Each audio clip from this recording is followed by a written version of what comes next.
pour cela, on va aller dans la phase 2. L'héritage perdu, l'héritage du savoir et du combat spirituel. Eh oui, l'héritage du savoir et du combat spirituel.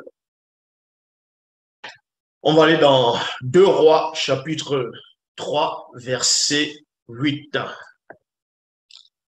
Donc, Kingé, Béba, dans 2 Rois, chapitre 3.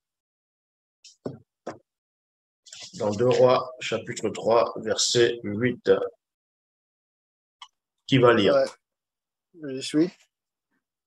Donc, King Béba 3.8.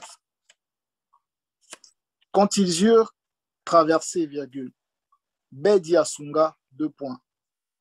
Demande-moi ce que tu désires que je fasse pour toi, avant que le verbe de l'Oba me fasse enlever d'auprès de toi.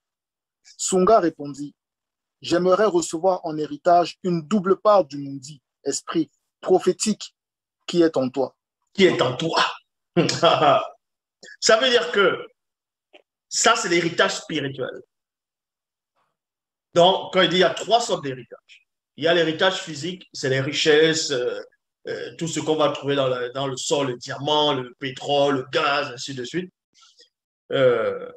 Ça, c'est par rapport à l'homme physique, visuel, le toucher. Or, l'héritage spirituel, c'est ce que Sunga est en train de demander ici. Donc, il veut recevoir une double part du mundi prophétique qui est dans Bé. Et dans l'héritage spirituel, il n'y a pas seulement la double part, il n'y a pas seulement l'esprit prophétique, il y a l'esprit de la connaissance, il y a l'esprit de l'intelligence, et de la révélation de tout, de la véritable connaissance. Donc, on peut voir dans la Bible, Kalatambale, là, c'est l'héritage du peuple noir, contenu dans la Bible, dans le sens spirituel. Et maintenant, Imani, tu pourras aller dans Ésaïe chapitre 52, verset 17, pour montrer l'autre sorte d'héritage, toujours dans la phase 2, toujours spirituel. Parce que quand tu as cet héritage, c'est une sorte de bouclier. C'est-à-dire ton esprit est debout, tu es conscient de qui tu es, tu connais ton identité et tu as les armes. Parce que quand tu vas en guerre, tu n'as pas les armes, mais les autres qui sont armés, ils vont te détruire. Ils vont te détruire. Donc ton esprit doit être armé avant d'aller en guerre, avant d'aller au combat. Parce que les autres, quand ils viennent combattre mystiquement ou intellectuellement, mentalement, physiquement, le peuple noir, ils viennent comment? Ils ne viennent pas seuls. Ils viennent avec une croyance, avec des idées, avec des esprits occultes derrière.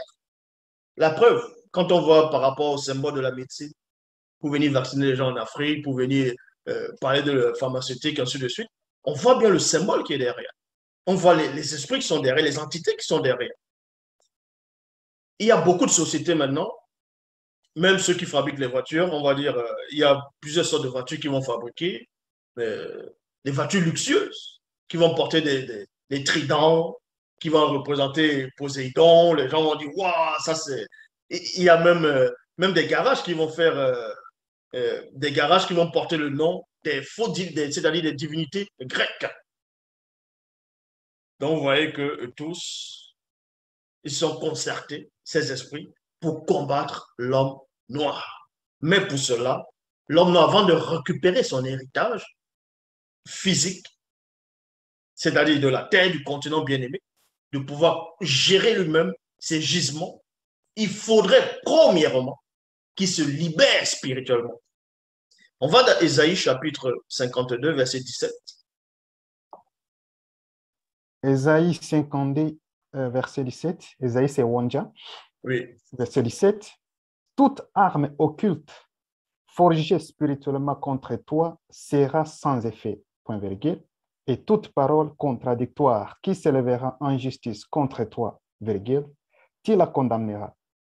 Tel est l'héritage des serviteurs de Tété, tel est le salut qui leur viendra du verbe de Tété, dit Moutatedi. Oh, dit qui? Moutatedi. C'est Mouta Tedi qui retire la protection. Et c'est le même Mouta Tedi qui dit, si tu veux avoir cette protection, règle d'abord ton côté spirituel. Et là, je te redonne l'héritage. Règle d'abord ton problème spirituel. Et c'est ce que les gens ne comprennent pas. Donc, quand je viens, dans les enseignements, certains vont dire, wow, il a la connaissance, d'autres vont prendre. À un moment donné, vu qu'eux-mêmes, ils n'ont pas nettoyé leur esprit, ils vont juste prendre ce fardeau, ils vont prendre ce symbole, ils vont prendre cette connaissance en main nue pour pouvoir, parce que c'est un flambeau, pour pouvoir, on va dire, selon eux, éclairer certaines personnes, mais ils veulent s'éclairer eux-mêmes. Mais vu que leur esprit est toujours dans l'obscurité, ce flambeau se met à les brûler directement. Et c'est là que vous allez voir beaucoup de noirs qui vont commencer à délirer. À un moment, ils vont venir, ils vont dire, ah, Zouloula, c'est le meilleur, Zouloula, c'est le seul enseignant. Et après, quand le flambeau les brûle, ils se retournent maintenant. C'est ça. C'est pour cela, dans 2 Rois, chapitre 3, verset 8, Sunga, pour ne parler contre paix, il dit, je veux recevoir une double part du mundi prophétique qui est en toi. C'est-à-dire, après ton départ, je n'ai pas envie de parler contre toi. Je n'ai pas envie de ramener une nouvelle doctrine. Je vais rester dans le même sens, le même état d'esprit que toi.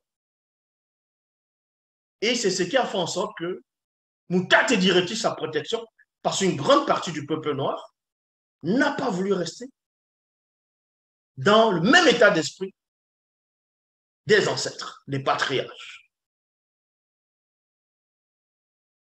Et là, ça, on peut, par rapport à la phase 2, donc l'héritage perdu par rapport au côté spirituel, vous allez voir, il y a beaucoup d'exemples, même par rapport à Esombewe, ce que va appeler Samson dans les Bibles classiques.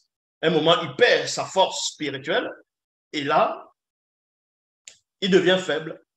Donc, il perd son héritage, et on le saisit. Il devient comme la plupart des gens noirs qu'on voit dans le monde. Ils n'ont pas de but, certains n'ont pas de but, ils sont errants, ils se considèrent eux-mêmes comme des animaux, comme des moins que rien.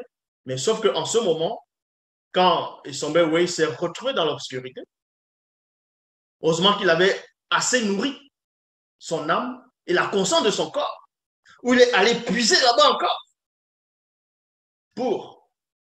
Parce que c'était un économe. Ah oui. L'héritage dans le physique, je me répète encore, c'est les richesses visibles. Et c'est cela dont beaucoup de personnes, beaucoup de peuples, de pays sont en train de lutter, sont en train d'aller en Afrique. Ils vont sceller, ils vont faire des alliances, parce qu'ils vont vendre les armes pour dire, tiens, je vous donne les armes par rapport à la protection contre d'autres adversaires.